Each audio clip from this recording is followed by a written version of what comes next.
Avec nous aujourd'hui Faisal Abderrezek. Faisal Abderrezek, bonjour. Bonjour Jean-Pierre. Vous êtes professeur agrégé de lettres, mais vous êtes aussi membre du CLEMI et surtout vous allez lancer jeudi au collège Léo Lagrange un grand temps fort dans le cadre de la semaine de la presse. De quoi s'agit-il exactement ? Alors, il s'agit de 2 émissions de web radio, puisqu'il y en aura une le matin et une l'après-midi. Et ce sont des émissions de web radio qui vont être animées en direct par l'équipe de jeunes journalistes du collège Léo Lagrange, mais en fédérant 15 établissements du département, puisque à l'occasion de la semaine de la presse, on a voulu une émission qui soit fédérative et qui permette d'ouvrir au maximum l'activité web radio à des jeunes qui ne l'auraient pas pratiquée sinon. C'est assez impressionnant. 15 établissements, ça veut dire qu'il y a un travail de préparation en amont assez conséquent. Oui, un énorme travail de préparation puisqu'il a fallu, ça dépendait des gens. En fait, on est parti de l'idée qu'on ouvrait le projet à toute personne intéressée, quel que soit son niveau de connaissance en radio. Et ce qui supposait qu'on était capable de les accompagner sur des temps de formation. Et donc, suivant les participants, on a des gens qu'il a fallu accompagner pour réaliser le reportage, faire le reportage le jour J, faire le montage avec eux. Certains étaient un peu plus autonomes, il a fallu faire simplement le montage, et d'autres étaient complètement autonomes. Donc on a voulu jouer sur ces différents niveaux et faire en sorte qu'à la fin, tout le monde soit capable de proposer un reportage qui sera diffusé dans l'émission collective. De 10h à 16h, c'est au collège Léo Lagrange. Alors, vous avez une liste d'établissements, on va peut-être pas les citer tous, mais le collège Rouget de Lille, l'école d'Audemans, Jean Massé, Scamaroni, Viennot, Rimbaud. La liste est longue, lycée Le Château, Bayard, Mazaric, Saint-Laurent, Cardo, Les Orins, lycée Saint-Paul.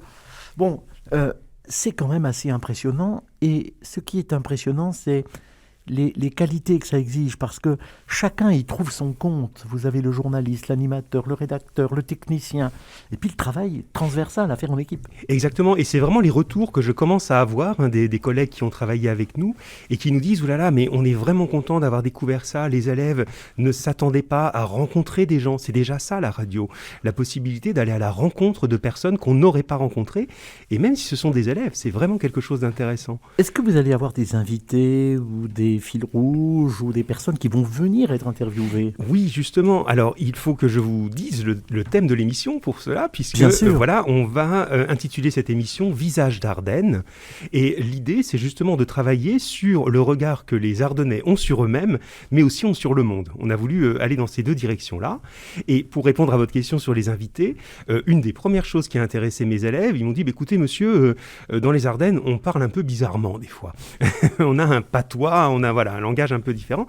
On aimerait bien en savoir plus. » Et j'ai contacté Michel Tamine, qui est un ancien universitaire de Reims, un linguiste et spécialiste du français régional, et qui a très simplement accepté de venir en direct sur le plateau, parler justement du fonctionnement de ce patois ardennais avec les élèves. Et ce sont les jeunes qui vont l'interroger. Ce sont les jeunes qui vont l'interroger en direct. Alors vous ne savez pas encore, ça sera peut-être la surprise s'ils l'interrogent en patois ardennais.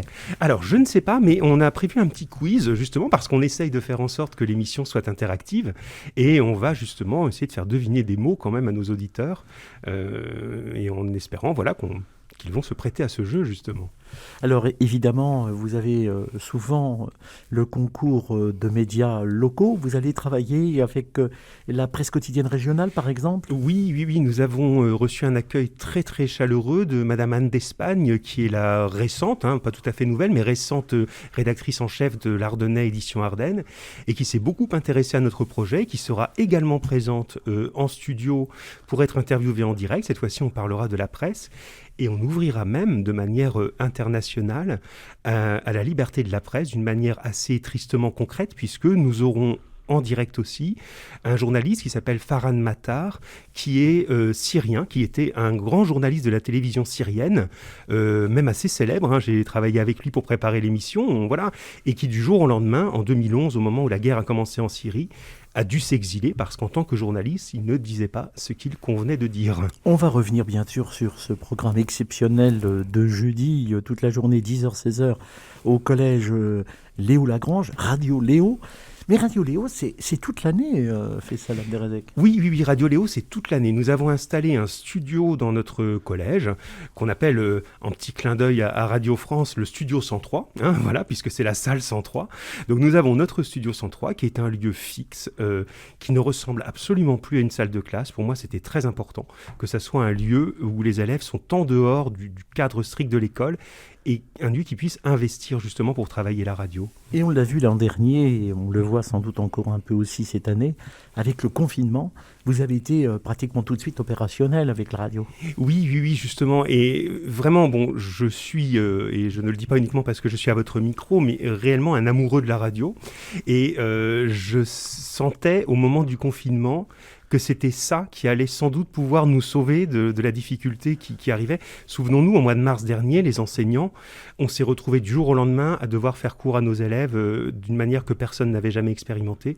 Intuitivement, j'ai tout de suite rapatrié la radio chez moi. C'est la première chose que j'ai faite quand j'ai appris le confinement. Et au moment où personne n'arrivait à se connecter nulle part, il faut se remettre dans la situation. Les sites internet d'éducation nationale sautaient, on ne pouvait rien faire, nos élèves n'avaient qu'un smartphone. Eh bien, j'ai créé des radiocours, c'est-à-dire que j'ai fait cours du 16 mars, je crois, jusqu'à fin juin, tous les jours, 6 jours sur 7, à la radio. Les élèves me captaient sur leur smartphone et interagissaient avec moi par SMS. Voilà comment on a fait cours pendant 3 mois.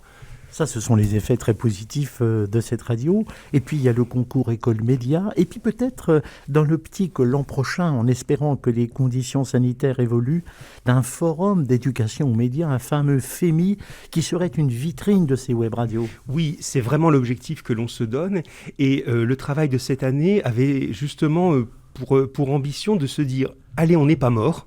D'accord, la situation est difficile, mais on peut quand même faire quelque chose ensemble à distance, d'où ce forum virtuel, où tout se passe par échange de podcasts. Mais l'étape suivante, ce serait justement qu'on puisse se retrouver et faire des émissions de radio en public, par exemple, dans un lieu qui reste à définir, où les gens pourraient venir voir comment ça se prépare, participer, faire des tables rondes radiophoniques, enfin quelque chose où enfin les élèves pourraient se rencontrer et être physiquement présents tous au même endroit autour de l'idée de la radio. Surtout qu'en 2021-2022, c'est les 100 ans de la radio avec Radio Tour Eiffel. On peut dire quand même que vous allez peut-être innover, imaginer, faire pas mal de choses. Mais on espère. De toute façon, on a vraiment beaucoup de projets. Justement, le fait que dans une situation aussi compliquée que celle d'aujourd'hui, vous l'avez rappelé tout à l'heure, 15 établissements de l'école primaire au lycée professionnel nous répondent, ça veut dire qu'il y a une vraie envie de faire ce genre de projet. Et donc, on ne peut que aller plus loin maintenant. Et puis, toutes ces émissions, elles vont être gardées de la semaine de la presse. Peut-être qu'elles vont être mises au bout à bout avec des petites transitions et que ça pourrait servir d'une émission web radio un peu plus longue qui pourrait être utilisée comme premier embryon d'une web radio académique. Oui, c'est l'idée. Il y a une volonté effectivement du rectorat d'aller dans cette direction. Nous, toutes les émissions sont faites en direct parce que c'est une énergie formidable, mais elles sont évidemment enregistrées et disponibles après. Et cette idée de web radio académique permettrait justement de rendre audible tout ce travail aux personnes qui sont dans l'académie, qui n'ont pas forcément accès à chaque radio de chaque établissement. Et il est sûr que l'agrégé de lettres que vous êtes est sans doute très satisfait de voir l'utilisation de l'écrit et l'utilisation de l'oral qui est très demandée aujourd'hui un peu partout. Oui. Là aussi, ça complète aussi votre formation de base. Ça complète ma formation et en même temps, c'est le prolongement naturel de mon métier. Assez souvent, des gens me disent « mais comment tu trouves le temps de faire ça en plus ?» Mais je ne fais pas ça en plus. Merci Faisal Abderrazek. On se retrouve pour ce temps fort, jeudi, collège Léo Lagrange, toute la journée avec la semaine de la presse. Au revoir. Merci.